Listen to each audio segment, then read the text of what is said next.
an be tamani ka bɛn mɛ kalo ale tile 16 ma san 2021 ala ma hinana an ka cɛkɔrɔba ɲuman na n'o ye Muhamadul Madani n'an bɛɛ lajɛlen ko a ma ko ba Madan an fana karamɔgɔ a Seyid Sheikh Usman Madan Haidara ale wolofa don lada don sango san ni ziyara kɛnɛ in be sigi min bɛ labɛn Jamiyatul Ansardin International fɛ n'o ye fadi ye diɲɛmaw bɔ bɔ fan bɛɛ lajɛlen fɛ kana fara an karamɔgɔ kan ka nin cɛkɔrɔba ɲuman in ziyara ka kɛ ni a ye wulikajɔ ni cɛsiri min kɛ dugukolo in sanfɛ kana ala fo ka barikada ani ka duwawu k'a ye ani ka duwawu ɲini a fɛ ka kɛ ni ɲinanta ye maaw bɔra fan bɛɛ lajɛlen fɛ ka na kɛrɛnkɛrɛnyala Segu ale gouverneur fo ka taa se commanda ka fara mɛruw kan ani an karamɔgɔba wɛrɛw caaman mun bɔra an ka silamɛya duba minnu be an ka jamana in kɔnɔ fantan 4 bɛɛ lajɛlen kana fara an karamɔgɔ kan a Seyidi Sheikh Usman Madan Haidara nin ziyara in baara la an b'aw ladiniya k'a fɔ baara kunfɔlɔw be daminɛ ni alikuranɛ kalanko caaman ani ala kosuma caaman min be kɛ an karamɔgɔ a Seyidi Sheikh Usman Madan Haidara ale ka kalandenw fɛ walasa k'a kɛ ina ye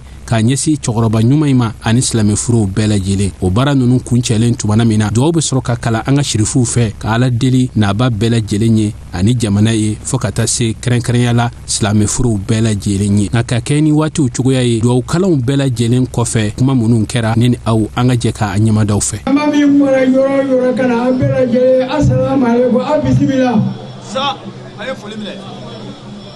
an nana hɛrɛ cogo min na ala ma tora an ka sababu hɛrɛ kelen la amin amin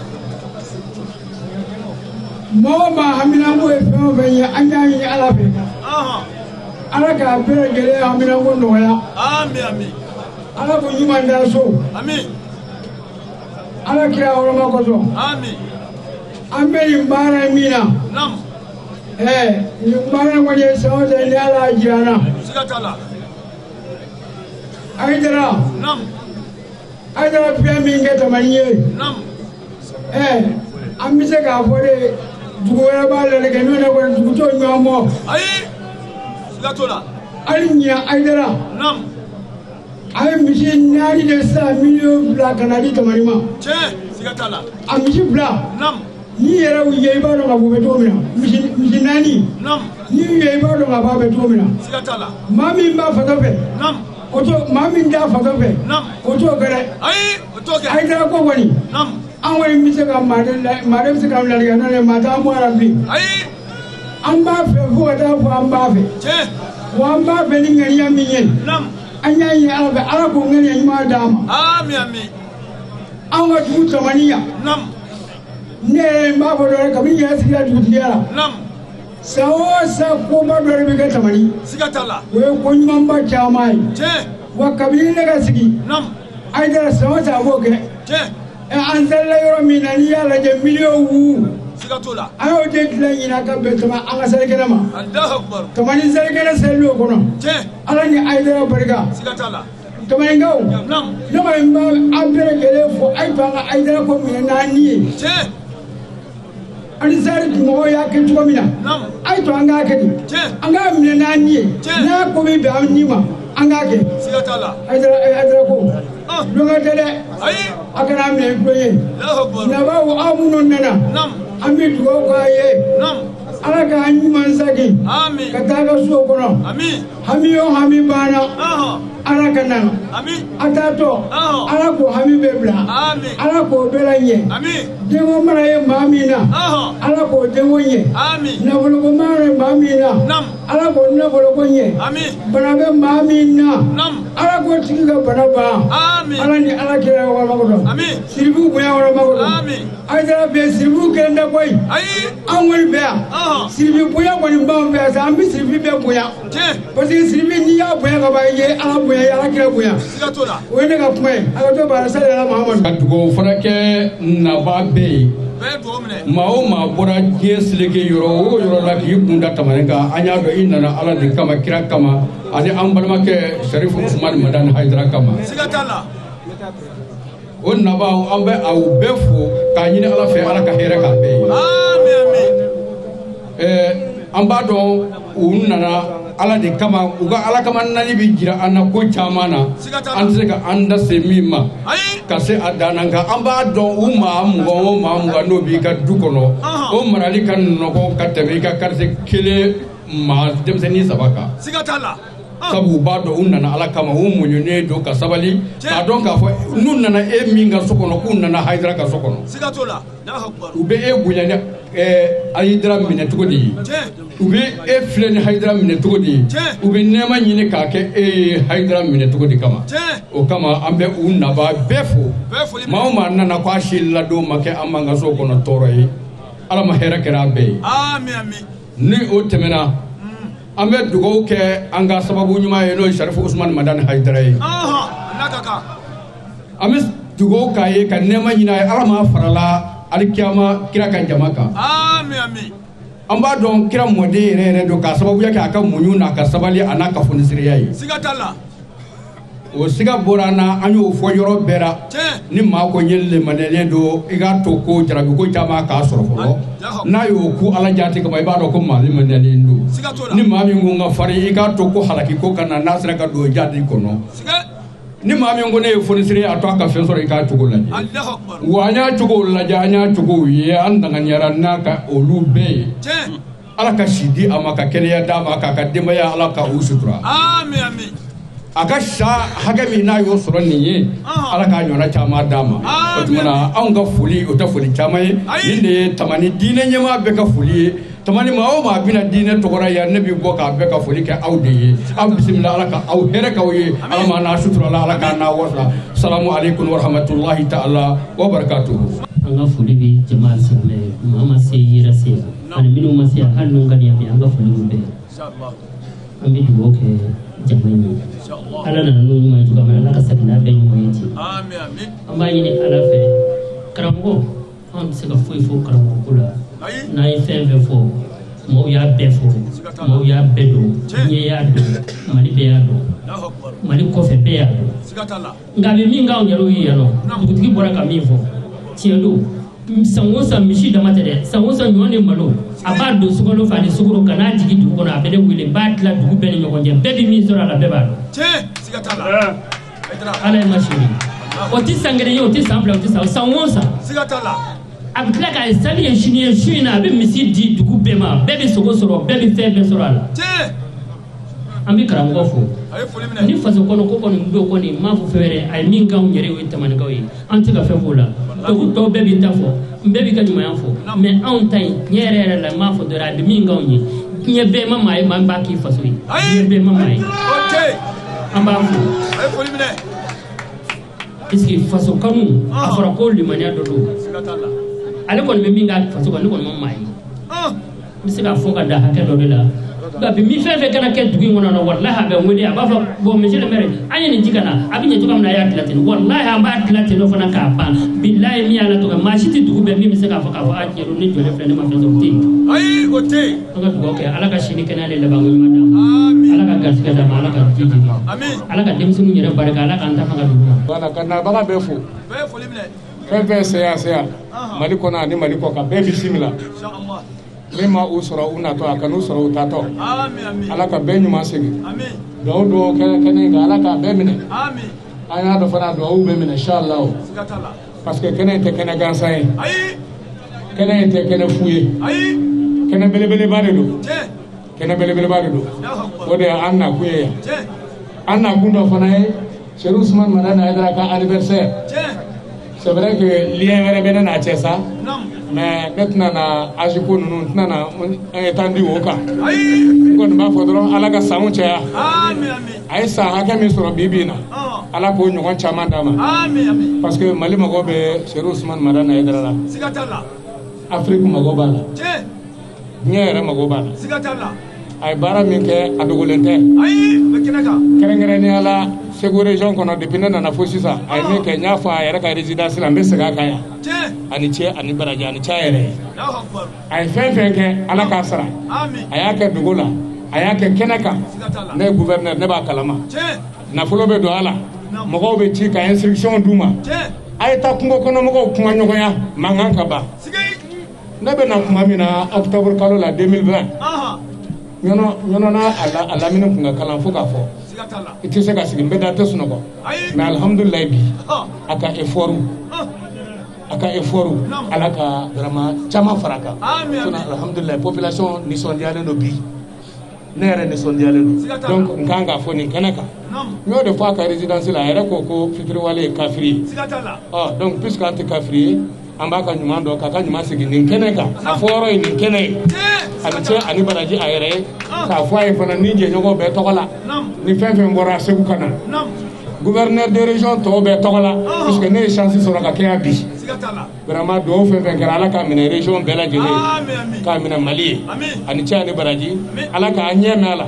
ka si caman d'a ma parce que avec des gens comme Cherif Ousmane Madani Haidara on ne peut jamais dire merde. On ne peut jamais dire merde. Parce qu'on a toujours besoin de lui. Tout le temps. Parce qu'il dit la vérité. Parce qu'il est efficace. Parce qu'il est discret. Parce que vraiment il sert tout le monde. Donc voilà, ya famu aya fo kisin ne ma bay Cherif Ousmane Madani fana ma kɛ ko na parce que kira bona do siga sitala ala ka sara aketo den ka sallallahu alaihi wasallam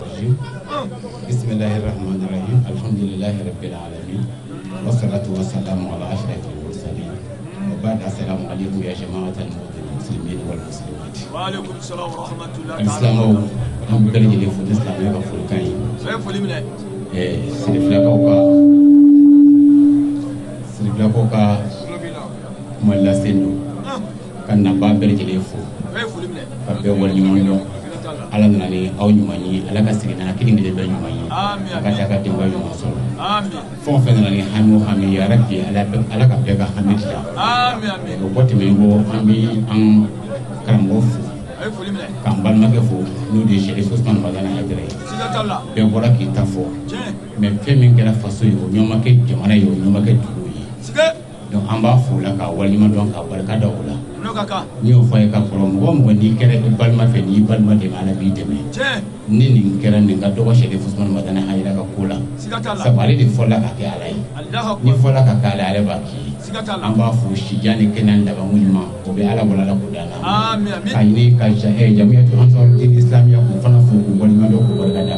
k'u ni ce k'u ni baraji ala ka n'u nimisa u ka sefe kanu na ala ka n'u nimisa u ka Haidara kanu na ka ɲini se tigɛ ala fɛ ala ka bɛɛ mago dilan ala ka bɛɛ mago ɲɛ ala kɛra hɔrɔma kɔsɔn bi dɔ yɛrɛ hɔrɔma sɔnna ala ka sɔn maa ɲina foli n bɛna foli kɛ maa saba ye a fɔlɔfɔlɔ n bɛ foli kɛ leader mɔgɔ ye fɛnir la n kan k'o fo parce san o san an b'o yankɔrɔkɛ nɔfɛ yan n b'a caman dɔn dɔw fana bɛ n'o ma don ɲɔgɔn na n'o ye an ka karamɔgɔkɛ Kalapo ye Lafiyabugu n b'a denkɛ yan san o san ne fa tun bɛ diya ma ka taa Lafiyabugu ye kabini fitinin n b'a ka sokɛ bɛ kojugu nka n b'a ye yan san o san n bi maa caman fana ye yan san o san n tɛ se ka bɛɛ ta i tɔgɔ ma an bɛ dugawu k'o ye vraiment karamɔgɔ jigi y'a ye a fana jigi y'a ye tun bɛ bɔlɔ la bɔlɔ fana bɛ to n na mɔgɔw bɛ ɲɔgɔn dɛmɛ n ko ɲinɛ an bɛ dugawu k'a ye ala k'o bɛɛ sago d'u ma a ka jɛ ala k'a laban ala ka barika don a la n'o bɔra foli filanan mɔgɔw bɛ ansari mɔgɔw ye cɛnni yɛrɛ ansari mɔgɔw an b'a fo fo ka se a dan a cɛ n'a muso bɛɛ n'i y'a mɛn Haidara bi aw de don ne ye Haidara bi aw de don an kɔrɔkɛ bi waso ni fɛn min n den bolo diya maa ye n t'a kɛ tan a sababu ye aw de o kɔsɔn ko sababu n'a ye kuma fɔ yan fo kasi kuru bi jigin ne kɔnɔ n'a ye ansari mɔgɔ tan k'a fɔ n'a kun a bɛ kɛ tan aa o ye fiyɛli ka kojugu o ye tiɲɛ ye o a jɔra a ye min k'a karamɔgɔ ye maa caman m'o ka karamɔgɔ ye a y'a fɛn bɛɛ ye a y'a fɛn bɛɛ ye vraiment an b'o dugawu k'a ye a bɛ fɛn min nɔfɛ diɲɛ kow la ani lahara kow la ala k'a bɛɛ don vraiment an bɛ dugawu k'a ye o ye dugawu filanan ye ɔ dugawu sabanan n b'o kɛ yira kɔrɔkɛ ye n'o ye Badi Hasimi Haidara kabini an min tabali a fitinin n'a fɔra ne ye kosɛbɛ a ko ba ala y'i ka ko diya n ye o kɛra tamani ya de ye o tɛ nata ye o a ma nata ne ma nata la an taara Bamakɔ fana a ye ne bɛ ngolo na ale bi fɛn sugu da la a man jan ako ndogo ala e kandu dona ko jugu ne ko ba mo to ngolo mi ta fo ba woni na no fe on ti kuma ja vous savez ami to ko kai abi fem ga fi ngona amba be kalama vraiment an jigi yaye bo jamana la be jigi karai ne ya fo ya chama ngo ko tunende ako faraji an de galo tigaw ako faraji amba kalama an de almamu yi min ba memra bi na le borade bi na ko ngo da fe min be ndo hamra na le borade bi ne de almami ko ngo da fe tigelo kama an de galo tigabli ako foledo magarbo ya fagana ndele la ka fa mo ke mbase la tlajela o ya soro amma di jike foro amma oso maga nyamaye mali le to nyama akuma ko foro ayemi fana ke sana ya me nyaaye do no fe so be ka laje ki ko refle ni nyaa laje pe misi tamafu ka ba do farabu o kuma ke donc andi kuma la wolo fo de ko tunendere akala mo mami am ba do fu asa dan arabodo wallahi min bal ñu jabu kala non ko ci ndende donc ati mala won no fe ay mam no fe ma bali no fe mi do ko don ala ka pesa ko dima amen mara fana bi de ko ngono amba yi ala fe la ka dima la amen amba la bi la fe fana ko ala sona bi la fe kama ngona ko ambe ala baraka da tamani ya ngole mara baraka do la bobi mo bi bitaka kare ke me bitaka ki trafe la Bible na désert de temps ma kelemba de sisa je fais mieux me faut ko ali on a dira ba fa non abi befo la ba be si so antal mo mba fo de mba fo ko ala ka hera ka sama be la ka betaje la ka nambe haketo yini je doni mbaw bela jelefe sabla mari doni mbaw am se ga fo ukumbe halaki bunga haydara ale de wulila ka se dɔnnibaw diw ma ka fɔ an ka ala ka kɔrɔkɛ a y'a lajɛ an kana da a y'a kalanni dɔrɔn ma n'o ye wa atasimu bi hablillahi jami'an wala tafarraqu an kana da o kalanni dɔrɔn ma n'o y'a kalanni jalan ye an ka fara ɲɔgɔn kan a yɛrɛ de y'o baaraba in kɛ ɔ ka ɲɛli kɛ o dɔnnibaw ni ɲɔgɔn cɛ bɛɛ b'a dɔn k'a fɔ hasidiya fɛnjugu b'a don mais a feerela maa jɔnni fɔlɔfɔlɔ ma dɔnnibaw ayɛrɛ de y'o hasidiya ye o bɔ dɔnnibaw ni ɲɔgɔn cɛ o tuma o foli komi a fɔra ko miniti 2 o tɛ se ka fɔ o kɔnɔna na nka an bɛ d'aw ma ka da mun kan degun min bɛ yen khayrul umuri awsatuha rasulu y'o de fɔ tile ka bon degun bɛ kɛ la maa minnu filɛ kɛnɛ kan nin yan ni maa kelen kelen bɛɛ sarangala min kelen b'a kelen kelen bɛɛ la fɛn b'a kɛmɛ kan e bɛ taa ziyara kɛyɔrɔ la ni hamina ko in bɛ na a ye dugawu kɛ a la o jama min kɛra ne yɛrɛ ye n t'a dɔn maa fɛn o bɛ kɛnɛ kan yan o kelen b'a kelen kelen bɛɛ fana ye o tuma o b'a yira k'a fɔ kɛnɛ in kɛnɛ gansan tɛ kuma yara bi an bɛɛ lajɛlen hami ala k'a ɲɛ ala d'an ma wa a bɛ ɲɛ fana ka da mun kan n'i y'a kɛ ala ye ala yɛrɛ b'a kɛ sabula a y'a kɛ ala ye n tɛ ni jamakulu min filɛ polisibada ma si ka kan na jurumadu ma si la kan na bɛɛ ko nana ko hayidara kanu bɛɛ nana ko dɔ de bɛ kɛnɛ in kan yan donc o tuma la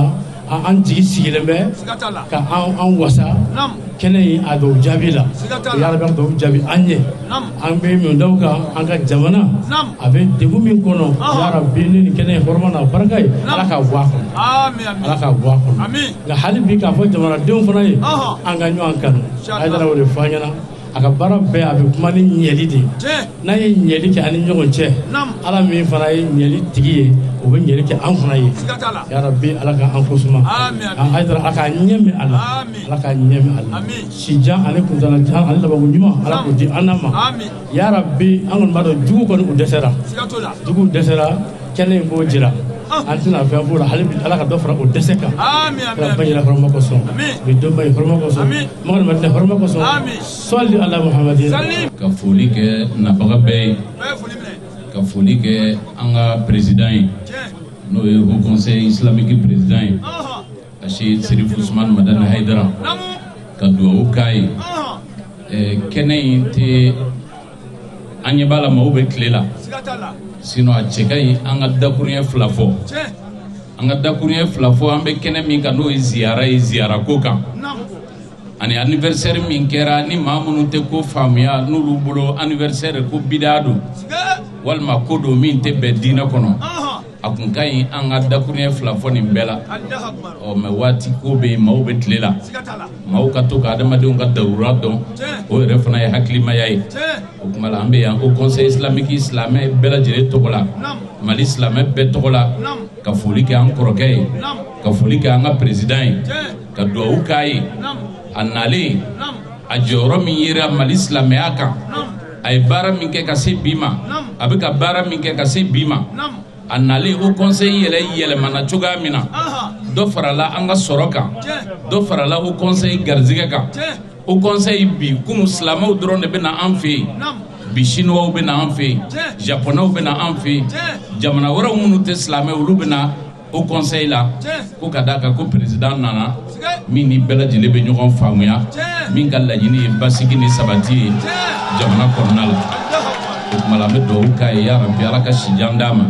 alaka kene adama alaka labangu mandama abe hamimina ale de bado ya rabbi alaka no gayai abe siraminya ala de bado ale de bado ya rabbi alaka na kishama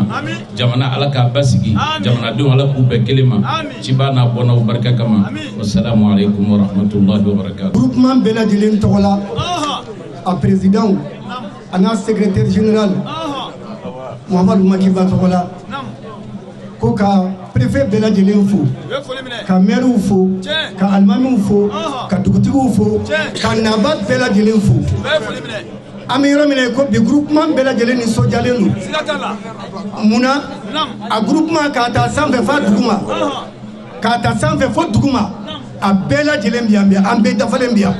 wa ni ko kelen bɛ groupement mɔgɔ min bolo an bela dilen bɛ ɲɔgɔn sɔrɔ o ka kɛnɛ kan an ka préfet bi n'o gouverneur an b'a fana fo k'a wale ɲuman dɔn an nana ziyara de la jɔn ka ziyara do Muhamadu Madani n'o ye anw fa ye an fa min kɛra an ka diɲɛnabɔ sababu ye ale min sɔnna ka kari anw ka président kɔ a Seyidi Sherif Usmane Madani Haidara k'a bila ka taa kalan kɛ a ye kalan kɛ a nana a ma dan a yɛrɛ dɔrɔn bɛɛ ma a ye kalan in kɛ nafa ye Mali ma farafinna ma ani diɲɛ ma bɛɛ ye nafa sɔrɔ ni Usmane Sherif Madani Haidara ye kɛnɛ saba de b'an bolo bi kɛnɛ filanan min kɛra an ka diɲɛnabɔ sababu ye n'o y'an bamuso ye n'an k'a ma ko Basan Tarawele min ye a yɛrɛ denw jɛ sin na k'a di walidenw ma o Basan o ye san 100 sɔrɔ an bɛ dugawu kɛ hali bi Ala ka caman fara si kan ale ka kan ka Ala fo ka Ala waleɲuman dɔn an ye koba o koba kɛ diɲɛ na o kɛra ale yɛrɛ sigilen ɲɛna a ye min ɲini Ala fɛ a n'a ye min ɲini anw fa fɛ a ka kɛ o kɛra ale yɛrɛ sigilen ɲɛna Ala k'o kɛ si ni kɛnɛ labankoɲuman ye k'a di an ni a ma n ye gouverneur tɔgɔ fɔ sisan k'a ka foli kɛ ka segin k'a kɛ a ye kuma ɲuman fɛn fɛn fɔ an y'a bɛɛ lajɛlen mɛn Ala ka an ni a sara mais an bɛ cɛ dɔ de ka kɛnɛ kan bi fo maliyɛnw ka cɛ in don a ye Ala ka diinɛ a y'a lase a lase cogo la n'a ni ye a n'a ka nafolo o tɛmɛnen kɔfɛ jamana in a y'i seko kɛ jamana in na jamana ɲɛmɔgɔ fɛn fɛn tɛmɛna a y'a bɛɛ lajɛlen ladi kelen kelen minnu y'a ka kuma mɛn olu kisira minnu fɛn fɛn m'a ka kuma mɛn a bɛɛ lajɛlen malola munna basana a y'a f'u ye cogoya min na u ma sɔn k'a kɛ ten a ye ko caman kɛ anw ɲɛna ani fanga cɛ vraiment n'u tun y'a ka kuma lamɛn a tɛ se nin ma waati dɔ la a ko président yɛrɛ ma a ko président n bɛ min f'i ye jama lamɛn jama lamɛn jama lamɛn i juguw lamɛn i k'u magɛrɛ i la i k'i bolo sama u nɔfɛ i k'u nɛgɛ i n'u ka jɛ ka baara kɛ o kɛra anw sigilen ɲɛna yan a y'a lamɛn waati dɔ la kɛ ɲinan tun bɛ ɲini k'a sɔrɔ an b'o de dingɛ kɔnɔ mais an b'a dɔn an bɛ dingɛ min kɔnɔ bi walahi a Seyidi Sherif Usmane Madani Haidara ale de bɛ se ka anw bɔ nin dingɛ in kɔnɔ bi billahi ale de bɛ se ka anw bɔ dingɛ in kɔnɔ wa an ɲɛ b'a la an b'a dɔn fana jɔyɔrɔ b'a la jamana in kɔnɔ an ka jamana in ka di a ye an ka jamana in fana mago bɛ a la a ka hinɛ hali bi jamana in na a ka duwawu kɛ jamana in ye jamanaden bɛɛ lajɛlen ɲɛ jɔyɔrɔ ye jɔnni ye bi a Seydi Cherif Ousmane Madani Haidara wallahi yatimedenw jigi ye jɔnni ye a Seydi Cherif Ousmane Madani Haidara filijataw jigi kɛra jɔnni ye a Seydi Cherif Ousmane Madani Haidara maa minnu ma kalan kunfinw ka kalan di u ma a Seydi Cherif Ousmane Madani Haidara kɔngɔbaatɔw k'u lafa a Seydi Cherif Ousmane Madani Haidara maliyɛnw ka lafiya a Seydi Cherif Ousmane Madani Haidara bon ni jamana kɛra ta mɔgɔ min bɛ k'i ni di jamana ma k'a fanga di jamana ma ni jamana tɛ ka o tigilamɔgɔ dɔn u tɛ k'a dɔn a ye fo jamana tɔ kɛra miskili ko de ye ko bɛɛ k'i miskili bɔ bɛɛ k'i miskili bɔ wa Serifikɛ an b'a f'i ɲɛna n'i y'i miskili belebeleba in bɔ k'a yira anw na anw ka miskili fitinin an b'o b'i nɔfɛ jamana ka taa ɲɛ k'i fo k'i waleɲuman dɔn ka layidu kura di ma groupement bɛɛ lajɛlen ni nɔfɛ hada wa salamu alaikum wa rahmatulahi ta'ala wa barakatuh Mali silamɛden bɛɛ a bɛɛ nujuru dira ale de ma a taabolo bɛɛ ale fɛnɛ a bɛ sigi don min na Cherif Ousmane Madani Haidara an fa an bɛ min ka kɛnɛ kɔnɔ Zamzamiyu Makiyu Madaniyu Abtahiyu cɛ min hinɛna a faso la ka hinɛ farafinna na o taara ka kɛ Union des jeunes musulmans du Mali président d'honneur a bɛ sigi don min na ale ni kɔkɛ Kale ani Mahamudu Diko ninnu saba Union des jeunes kalifara olu ma minhum man qada nahba wa minhum man yantazir wa ma badalu tabdila a ma minan jɛngɛ a ma fori ka bɔ jeunesse musulman kɔrɔ don kelen an bɛ Ala deli Ala k'a sara silamɛ denmisɛnnin bɛɛ tɔgɔ la Serifikɛ an bɛ min fɔ i ye Makankaw ani Madinakaw u ye min fɔ Alakira ye sallallahu alayhi wa sallam Badiri kɛlɛ don o don an b'o kelen de f'i ye u ko Alakira ma sallallahu alayhi wa sallam an y'a ɲini Ala fɛ fɔlɔ mɔgɔ mɔgɔ sigira nin tile kɔrɔ Ala kana anw jɔ lahara tile kɔrɔ Ala k'an bɛɛ don arijinɛ kɔnɔ u ko Alakira ma sallallahu alayhi wa sallam ko kira anw tɛ fɛn f'i ma Bani Israilakaw ye min fɔ Musa ma Bani Israilakaw ni Musa bɔra u sera kɛlɛ soforokun na u y'u da kɔfɛ u ko Musa ma Musa taa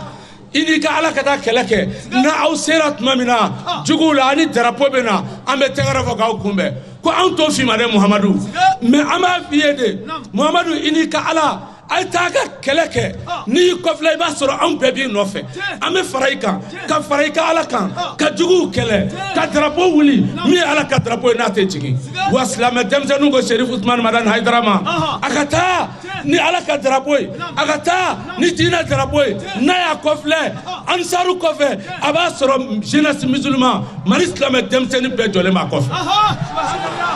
o tuma an bɛ nin de fɔ a ye ka duwawu kɛ Ala ka barika don an n'a si la ko wara a kulli azimin azima an b'an baw tanu ko cɛba bɛ kɔfɛ musoba dɔ bɛ yen anw ba minnu bɛ yen an bɛ Ala deli u ye Ala ka hɛrɛ k'u ye Ala ka cɛkɔrɔba ye Ala k'aw ɲɛ mɛn a la an bɛ silamɛ bɛɛ lajɛlen fo ni silamɛya foli ye an bɛ kɛnɛ min kan an bɛɛ lajɛlen b'a dɔn Ala ko kɛnɛ de don kira ko kɛnɛ don ziyara in a bɛ kɛ a mɛnna an kɔrɔkɛ fɛ ani an ka ɲɛma a Seydi Cherif Ousmane Madani Haidara dilikaw ko k'a fɔ k'a waleɲuman dɔn kunu ale de y'a fɔ yan ko dilikaw y'ale kanu kanu fɔlɔ bɔra ale yɛrɛ de yɔrɔ a Seydi Cherif Ousmane Madani Haidara a bɛ bɔ Tamaniya a bɛ taa ne ka cɛkɔrɔba fɛ Garna n'o ye ba ye a bɛ taa wajuli kɛ o mɛnna o tɛ sisan ye dɛ a y'a sɔrɔ an ka dɔgɔ ale de la o ni bi cɛ Haidara ma anw bila san si ma k'a la silamɛya jose min bɛ yen silamɛya jose ye jose 5 ye hiji b'a la san o san hiji san kelen tɛ dɛ kabini Haidara y'a ka azali dayɛlɛ san o san a b'a fɔ ne de ma n dɔgɔ no hamadi baye mo do nyiri aka la be bita nyeda ala kira kaburuga bita la jure joni okay aseri Sheriff Ousmane Madani Haidara ko mana foli bi kay di ligaw fe ka wali mando o ti sangele nye o ti sanfla ye o mena de hiji ma tani mai hiji la sangele sanfla ni singene wabla ngati dabla o ya ala koy ala ko baraji sebe aye ala ko ke here aye anaka demba aye amin o mbi mi fo aye ka tugola diligaw ko ma ko fe abi jora mina mali kono nye kono be nyawala aki jija jora ina ala de akal fala ma ka dide ni ma ka dido abi minana me joni ya dama Allahu sigatala sigay Allahu de adama a jora abo don fana asigime oka o senge ayo munyu ambo here kono bi amba nyina ala fi aka duoke jamana e aka duoke gelembi jamana kono ala ka wuli amin ya fabia ale de daya fo ago jisuma de wale bolo sikatola ka ke ka fudne fa sikatala ayo fa ka kuma kono joni yo fo ashedi Sheriff Ousmane Madani Haidara sikatola ko mo bi tasuma de mana jamana na ngale bi jisuma de kaka aya jisuma ke farabuka o kera binyina sa ko man amba jira Sheriff Ousmane Madani Haidara aka jisuma ke mali tobeka na ya ka beka bebi fa sikatala ala na amoke barika kuso o an bela jile de kerenye sirabe be fakele bagele anga foli andi se kuma nga wajibi do ni kenenga ambi kuma bi dakuru ya fla foyer ka duo nyini afrika duo kaye jamana bi duo de nofe jina tigere duo de wa anjole do akwanga anjole do na kwanga ta ambita na yuko fla banye na ya kire fla banye bisi kanu bi nyana yuko abi laharate amba nyini Allah taala fe a jama kulu fe biya abenna na ala nyini de kama abenna na ala ko de kama abenna na mun kama ko haju biya ali lahara amba nyini ala fe ala ko bedi awma ala ni ashedi Sheriff Ousmane Madani Haidara mo ke barika ko so ala ka ambela jile ka hamidla ala ka jamana ala ka basigi ambe balla surunya mana diligaw to gola anya kado soro aga san bi woro ani woro anya kado mi soro ka dama o ya beje o salame beje o ya qur'ane dafale ama dama dende qur'ane kalana anya qur'ane de jigi fulo ka ba ni qur'ane kile ka kala ka ba kana se yoro jumena kana blali la fi kuresi o mana asiri Sheriff Ousmane Sheriff ka to dafa ka duwo ke silamewi an di qur'ani jala dama de anya kala ka dafa a jura yoro mina o yeli la fi kuresi ale yere bo yoro do kuresi ye munye ala kira bo nawdo o mana joro yoro la ko di ashiri Sheriff Ousmane Madani Haidara o mana ka to la se kana bla fatiya la o mana ka duwo ke jamana ye ni ala suna ma ala wo duwo mne assalamu alaikum wa rahmatullahi wa barakatuh ya ilahi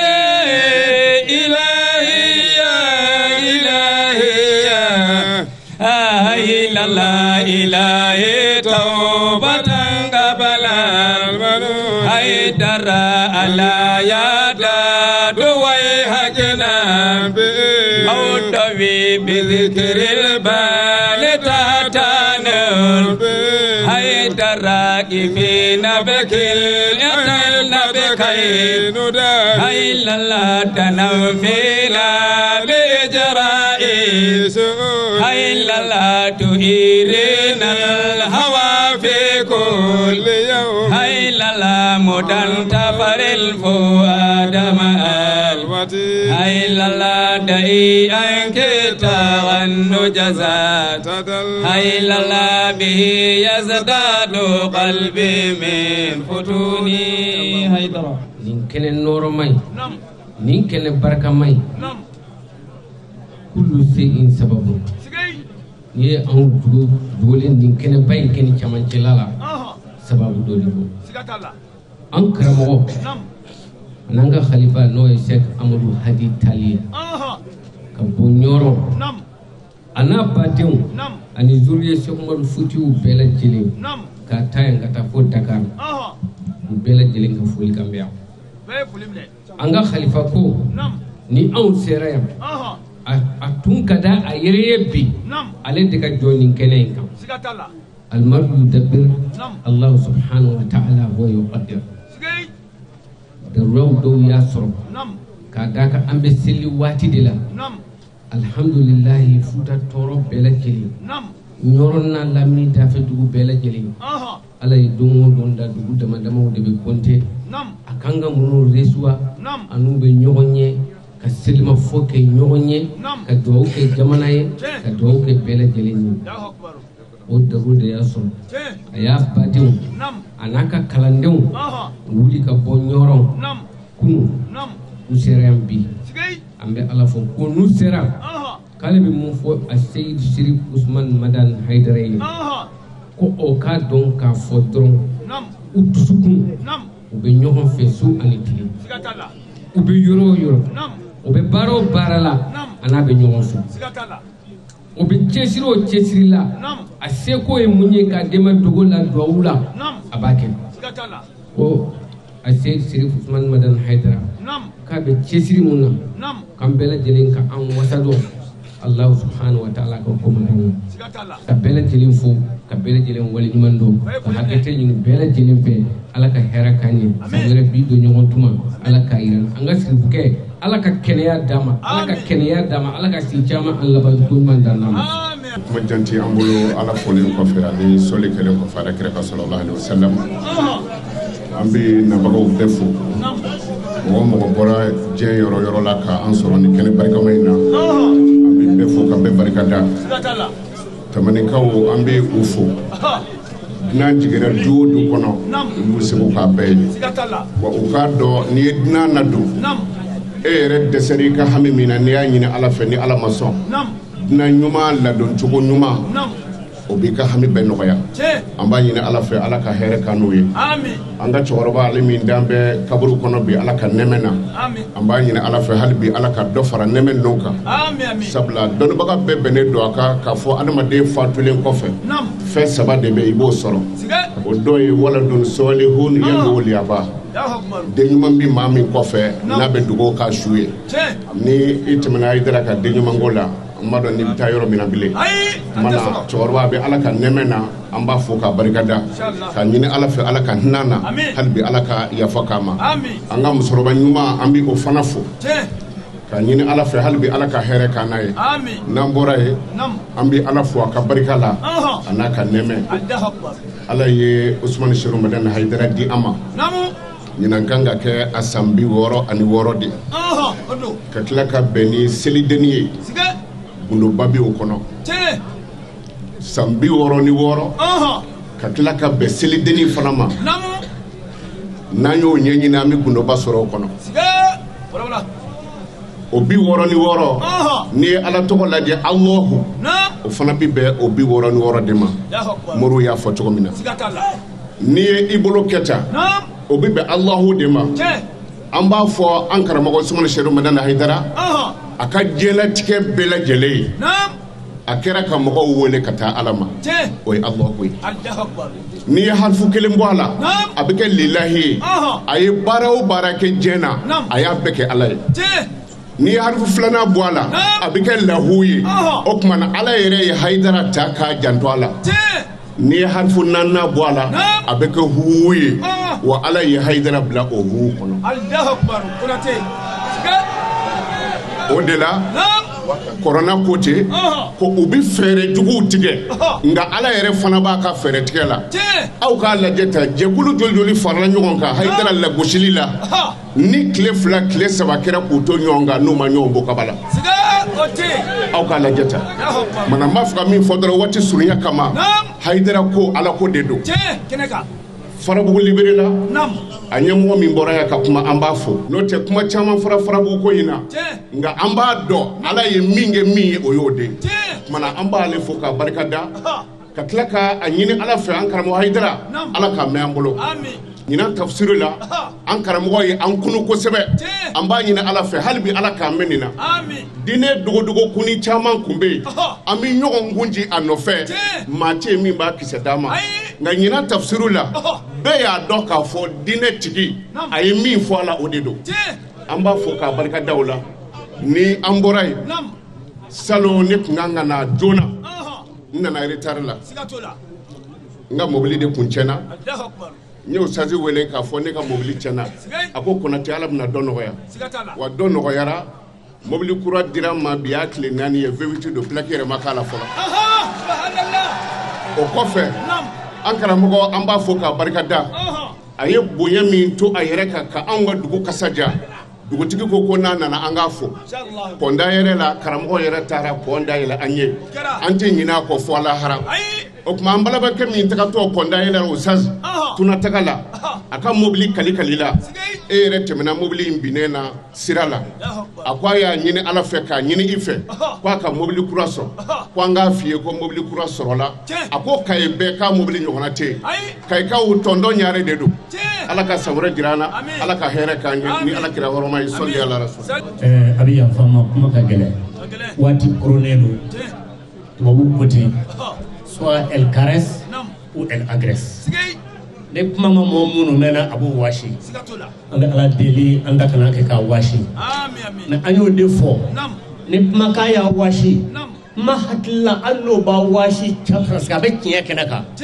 an b'o fɔ kuma na fɛn o fɛn tɛmɛna olu nɔ na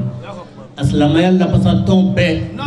ka taa haut conseil la ka taa leader spirituel la ka taa kɛrɛnkɛrɛnnenya ansardin ka taa tarika bɛɛ la madama tarik malikiya an karamɔgɔ kuntanw jelikaw an baw donna an tɛ ko aw la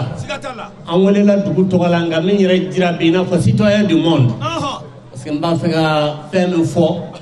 an y'o de fɔ sango Ala y'an si jɔ an ko Haidara c'est un acteur majeur du développement universel diɲɛ ɲɛtaa o tɛ ba ye Haidara ye Haidara fédération ansardine internationale ka activité majeure nin bɛ a kɔnɔ mawlud b'a kɔnɔ ziyara b'a kɔnɔ min faral'o kan ni da taara ka segin o la Ala n'olu bɛɛ surunya ɲɔgɔn na waati kelen na ni Haidara yɛrɛ ka diɲɛnabɔ san 60 ani san 6 ani tile 4 bi joyeux anniversaire Chérif happy birthday to you Dr. Chérif Ousmane Haidara docteur n'aw bɛna fɔ kunkolo wulila u bɛ ka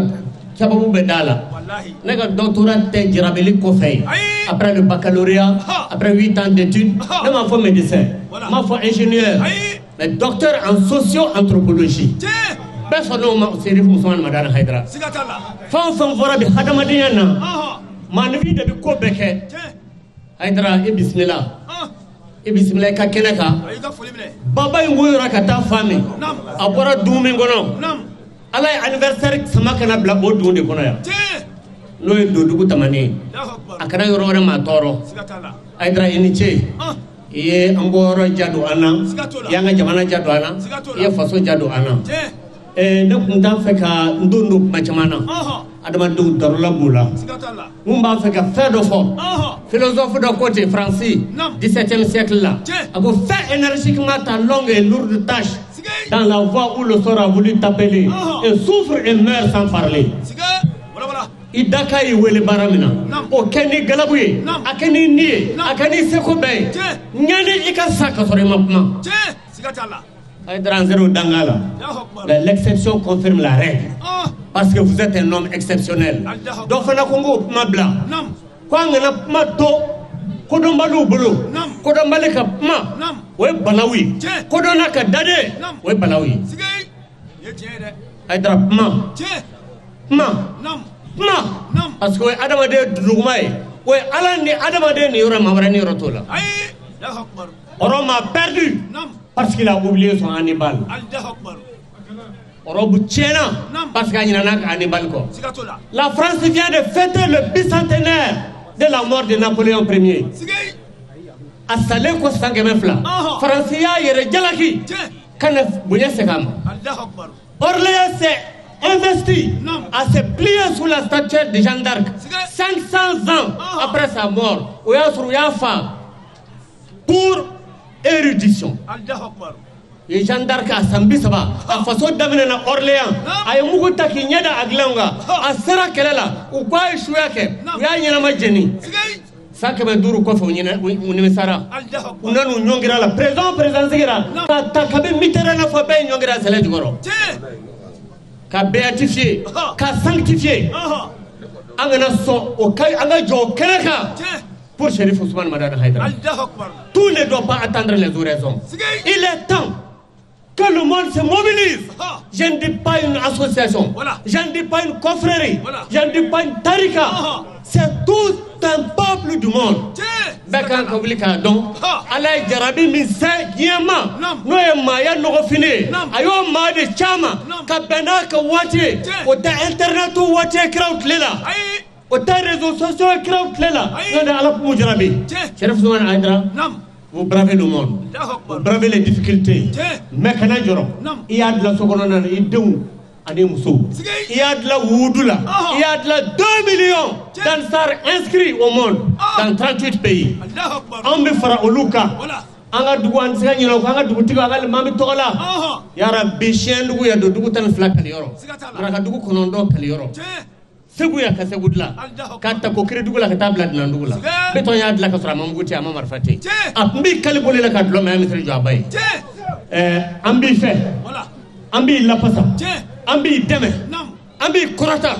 ala ka deme kono tagato wala sallallahu rasul abange farafina droye amba fongo nora imbange da jie bela jerelini sigatala an karamogo no de Said Shirif Usman Madan Haidara e bangeli jie kono akera wasade sigatala fe munu kunte ka ke farafin jamana uka e kele olu sama kana ni ka korota ani ka wasai ambe ifo muso betogola muso gogo ki ifo iga yatimela dona ayo folimne anika chesabagato talila anika yeredi ifasoe shu ani kle ifarsogo anika nafolula sigatala an karamogo ko ki ifo ayo folimne o kofe bi ame ziara okun konnana ame nabaga befo ayo folimne mogo sirani hamiye yanno ala ka be hamu gla amen mogo shika na bone hamiye yanno ala ka be nogoya amen ala ka hina se dabaga uma amen ayra munu nana ala ka nyana ma hina ka yera wi amen ka ga togo kumala assalamu alaykum rahmatullah nin betemenen kofe anfa anan karamoga Sayyid Shirif Usman Madan Haidara alebe soroka kumata ay dakurunya flamin la sekenen kono anga je ka nyima dawfe a'udhu billahi samil alim min sharri shaytanir rajim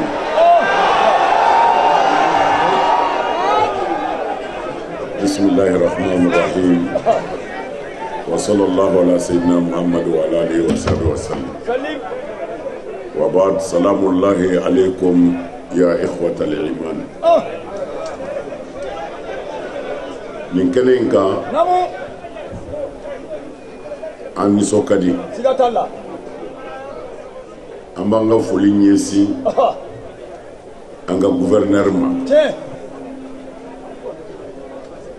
كانغا فولين يسي anga komanda uma kanga foli nyesi anga meruma ka dugutigi fo ka almami fo okoro e ka dugu be fo ka foli nyesi naba bema mogo ibora yoro kasia anga foli be awbe foli mine o ko fe leader usarabi ala bolo batigi bolo usarabi ala bolo Allahu akbar usarabi ala bolo Allahu akbar ijma namu anga foli boyi e foli mine na boray kuma fositi an fe suro minu kumbi dugo kala yoro la ya anye fe minu fo anaye fe minu ke niso jala ka fo isi jabado namu anyo kene bi ni kene inka anyo jele ya te sigatala ankara ngo de biya nam minu nan jara dine sraka ala ka dine de menna abeya ka dekun to ala ka wuli ka bo Bamako ayamma gen do boro ka janko sebe sigatala besrabe ala bulu batiki bulu wala namu kle minu jora kumolo inka ankara ngo do temena e duwa ke amba yina ala fe ala ka duwa no mine amen amen amen mais mo bi bonne fembe la fo mi kera ala kam sigay anga talla kawnana ni ko tal mallaya ne hakilla mati manyininga dine ko sraka Allahu akbar oje alors ani emblema ke ana baraka nyo Ahmad Tal anjera ala de kama fi sabilillah Allahu akbar vraiment chemi do yere dogoyala do ala nyinina do ala ɲinina don Allahu akbar a y'a balimaw bɛɛ wuli namu ka bɔ ɲoro aha u bɛɛ bɛ an fɛ kɛnɛ kan yan sigatalla u sara bɛ ala bolo batigi bolo ala k'u sara hɛrɛ la amin amin nka an ka kuma tɛna janya ayi mɔgɔ minnu ye bonya minnu kɛ a bɛɛ kɛra ala ɲɛna sigatalla ala b'a bɛɛ sara fana tiɲɛ mana ne b'a ɲini ala fɛ nin kɛnɛ in kan nam an bɛ fɔlɔ min na o y'an faso de ye sigatola n b'a fɔ a ye ka segin a kan jamana min b'an bolo mali de don tiɲɛ Allahu akbar an kelen kelen bɛɛ ka hakili ka kan ka kɛ nam k'a ɲini ala fɛ nin faso in Ɔhɔ. ala k'a kisi amin ala k'a kɔlɔsi amin amin ala sɔn an kana ɲinɛ o kɔ dɛ ayi an kana ɲinɛ o kɔ Allahu akbar an kana ɲinɛ o kɔ an kana minnu bɛ ka miliyariw dun ɔhɔ minnu bɛ ka miliyɔn dun nam o bɛɛ kɔ an ka ala wele an faso ye sigei abani olu mago t'a ɲɛnina olu mago b'u ka pɔsi de la Allahu akbar mais anw m'an ka taa an dusu fɛ wala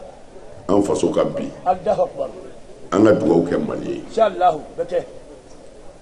maa o maa ye mɔgɔw tɔɲɔ ala b'a bɔ i kɔnɔ tiɲɛ a y'u to yen Allahu akbar n'i dafa mɔgɔw joli la nam n'i da ma fara i da bɛ cɛjuguya tiɲɛ sigatola i da bɛ cɛjuguya dɛ tiɲɛ sigatala o la an t'an kun fɛ an ti sunɔgɔ ayi Allahu akbar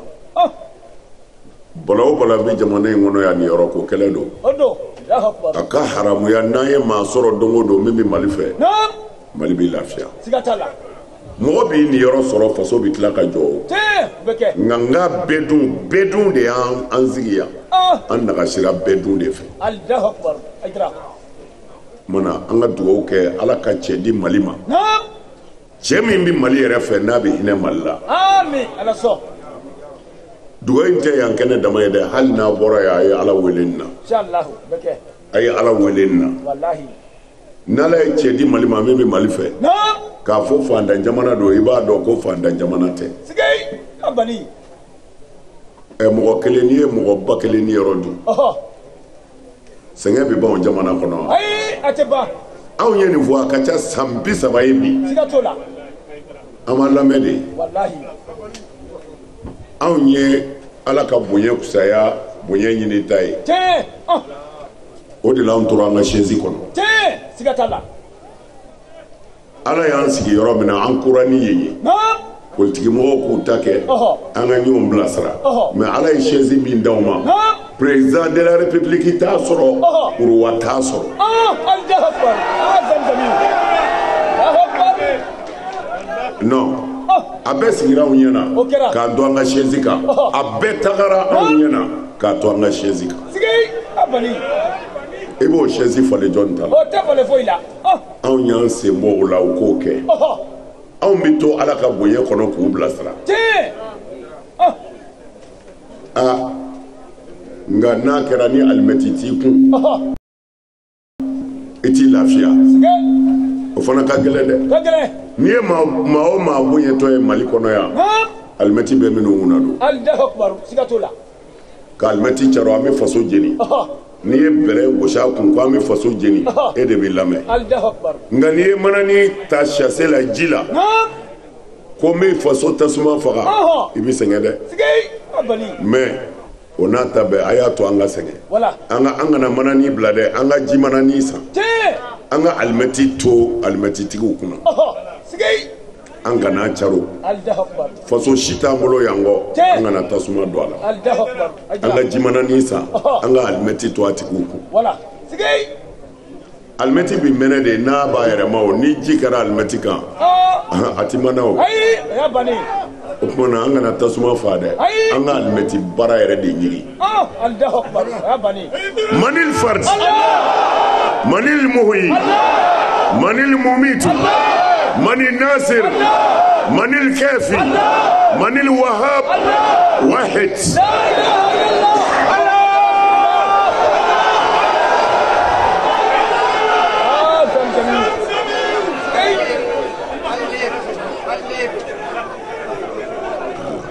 Ola. Naam. Wallahi ala y'an seere an kun bɛ fɛ ka tɛmɛ nin kan mais waati cogo kama ani mɔgɔw degunna an bɛ fɛ sisan an kana kuma foyi fara nin kan mais min fɔ Hayidara kanubaw ni Hayidara fɛbaw ye ko a ye sabali ala ka kɛlɛ kɛ i nɔ na o ka fisa i yɛrɛ ka kɛlɛ ye dɛ ala k'i ka kɛlɛ kɛ a ka fisa i yɛrɛ k'i ka kɛlɛ kɛ mana n b'a ɲini Hayidara kanuba bɛɛ fɛ a ye sabali an ka ala bila an ɲɛfɛ o ka kɛlɛ kɛ an kana bila ala ɲɛfɛ ka kɛlɛ kɛ n'an bɔra yen n yɛrɛ kanuɲɔgɔn Sufi Adama a y'an kɔn ala ka hinɛ na an b'a ɲini ala ka hinɛ na ala k'a dayɔrɔ nɛɛma a denw bɛ yan san o san Adama kun bɛ na yan kabini a fatura don min na fɔ bi a denw ma sara bila u sara bɛ ala de bolo a denw ma sara bila dɛ ala k'aw sara Adama dɔgɔkɛ ani Adama denw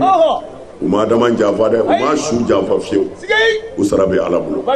sisan waati ko kama an bɛ surunya an bɛ fɛ ka min fɔ sɔrɔ a bɛɛ b'a kalama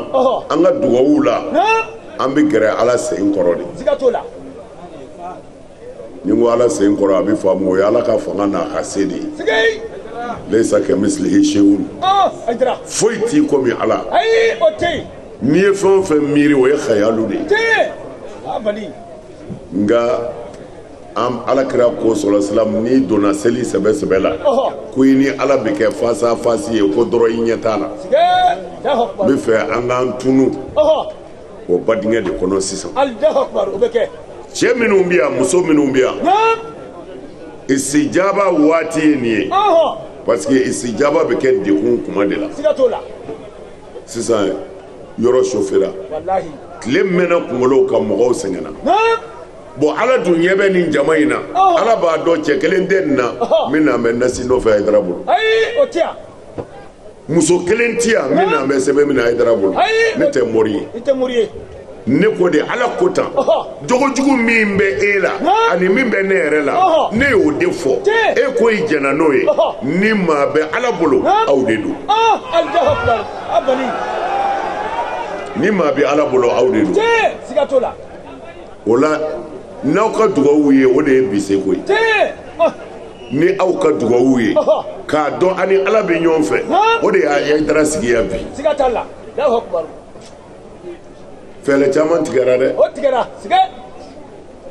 anw invitera hôteliw la ka taa an empoisonné Cheikh Ousmane Madani Hayidara mais ni aw ka dugawu ye Hayidara filɛ nin ye n ka kɛnɛ kojugu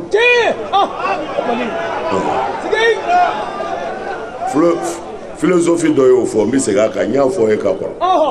a ko n'i bɛ si sɔrɔ ni mɔgɔ kɔrɔ la fɛn bɛɛ bɛ kɔrɔ i la i se tɛ i ɲɛda la u bɛ bɔsɔn i se tɛ i kɔni na n'i m'i jija u bɛ kuru ko nka kelen bɛ yen ko i kana to ka tile la ko i mana kɔrɔ cogo o cogo kana ɲinɛ fiyewu ko a tu i kɔnɔ kana sɔn o ka pɛridi dɛ ko wa n'o ma pɛridi farikolo kɔrɔ ti foyi tiɲɛ ko je suis jeune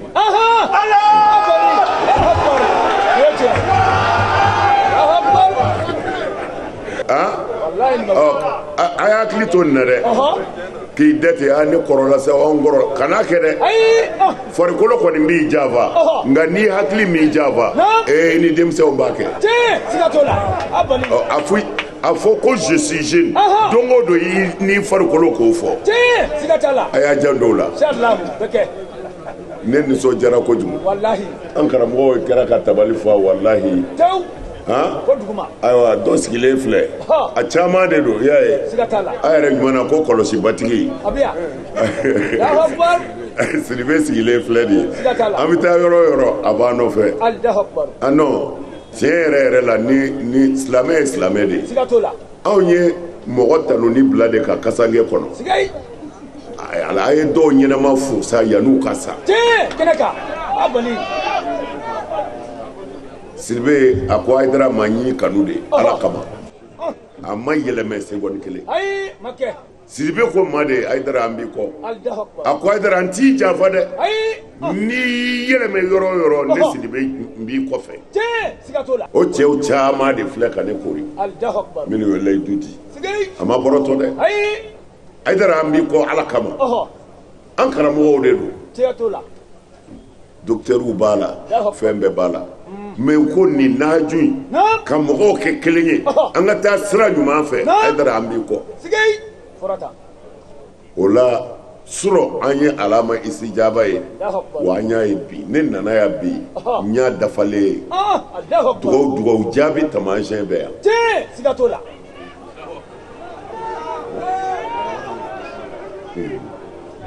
o kɔfɛ sisan an bɛ min kɛ a yɛrɛ b'a bɛɛ ɲɛ dɔn an bɛ miniti 2 ta k'an da de ka baara bɛɛ jɔ k'an ɲɛsin jɔnni ma Ala kelen e de b'i mako dɔn dɛ Haidara t'a dilan dɛ Ala don wa Haidara yɛrɛ b'a ta ɲini Ala in de fɛ fana kumana an bɛ ka sin Ala ma miniti 2 i bɛ mun fɛ mun ko b'i ye an k'a fɔ a tigi ye an ka sɔrɔ ka Fatiha ta miniti 2 a ye daw den an ka bila Ala kɛrɛfɛ an ka kuma fɛ ayiwa ni waati in de la ɲinina bɛɛ lajɛlen fɛ bɛɛ k'i hamina ko jira Ala la i bɛ min fɛ e de b'o dɔn k'o jira Ala la Ala k'a bɛɛ minɛ Ala k'a bɛɛ minɛ ya Rabbi Ala k'a bɛɛ minɛ Ala k'an sago d'an ma Ala ka hɛrɛ k'an ye Ala ka hɛrɛ k'an ye baara in bɛ kuncɛ nin cogoya de la n'o ye ɲina tamani ziyara a baara kunfɔlɔw ye an bɛ dugawu de kɛ ya Rabbi dugawu minnu donna kɛnɛ kɔnɔ Ala k'u minɛ basigi ni bɛn ni kelen Ala ko sabati an ka jamana in kɔnɔ k'aw fo ka waleɲuman dɔn ka dugawu kɛ Ala ka san wɛrɛ ta yira an na wasalamu alaikum wa rahmatulahi ta'ala wa barakatuh